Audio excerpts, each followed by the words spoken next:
Well, I think it's going as well as we expected. I mean, we got a serious issue that a few hundred people are experiencing right now, and so we've been very actively creating shelter for them, and as we have committed to, and so the people that are there are being given the opportunity to have warm shelter. So our staff, not only with the providers, is working it. We've allocated our chiefs of staffs, and Matt here, who heads up our communications, to be out there communicating with people, and so I think it's going well as to be expected, and but it's a serious issue that we're paying attention to. Do you know how many have been moved so far and where they're taken? So yesterday when we did the inventory in the morning, there were about 17 people were there. That's what I was told. This morning there was a little under about 6 people that were there. I know that we located about 7 people yesterday. I think that was the number. And this morning we've located a couple other people as well. So the goal is to provide the opportunity for those who want a warm shelter during this time of the year to have it. And anyone that is looking for that, we're going to make sure that happens. That's the reason that shortly we'll be opening up a warming station in Providence. You can talk to we're talking to the mayor right now about doing something very similar in Pawtucket. So we're going to make sure that there's more beds than are needed, and I think that we're headed in that direction. Unfortunately, we had a malfunction, a maintenance malfunction at the hospital here in Pawtucket that had to vacate that hospital and relocate through Amos House dozens of people, which has happened. But also we were going to increase that space there by 70, 80 beds. So these warming stations that we're setting up to offset that number. But we're working with the providers to establish 350 plus new shelter beds right now, and that's really strong work by those people who are doing the work. We're going to do a couple. Where are these beds coming? If people are bound and determined to stay at the state house, you have the Capitol Police and the state police prepared to move in and evict them forcibly. So right now we're going to give everybody the opportunity that wants to have housing, to have shelter, to have housing shelter, and then we'll deal with that, if the time comes. But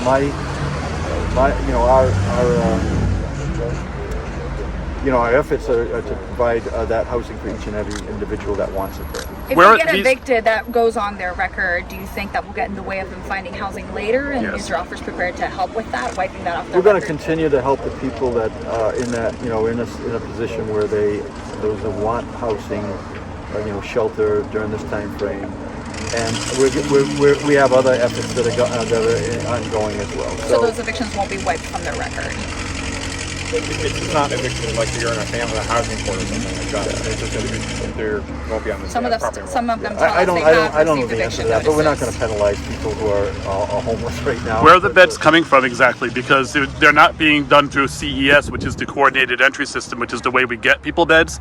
It seems like Josh Saul, the housing secretary, is making calls off the grid to make these beds available, but that also pushes people who have been waiting on the list for a long time down the list again, right? We're prioritizing people to State House over the 80 other encampments around the state and the 500 people who are homeless. Identify the 80 encampments so I can go visit them, and we will. And we'll do the same I know thing. the advocates have that list. They don't.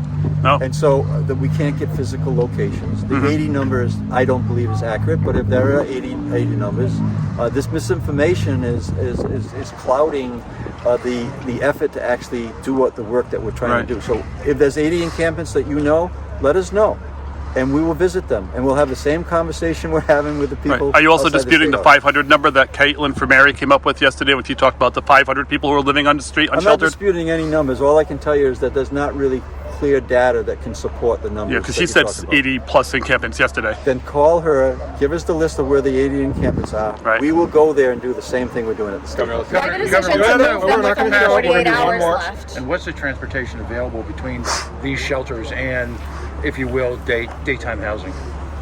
Yeah, so we're going to provide as on an as-needed basis transportation to these things. If there's 80 encampments, which I do not believe there is. No, I'm talking about the physical places, the beds that are being created.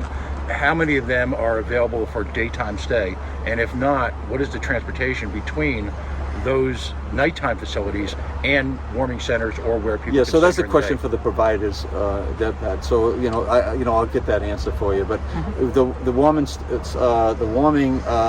station that we're opening up in the Armory is going to be a 24/7 with services there. So we're going to continue to expand the number until we have more shelter than we need, so that we actually can get to the work in terms of housing that we want to get to. Thanks, So, Kevin. Have any vendors responded to managing the Armory yet? As of yesterday, no vendors had responded The yet. deadline was extended. I think. We're very optimistic that that's going to happen. I was talking to the foundation today as well. That's going to be very supportive. There's many people working on this issue, and we're going to continue to work. You would go visit personally. You would go visit if there were 80 places. You personally would go. Give me the list of the 80 places, and I will, and we'll make sure that. Thanks, Kevin.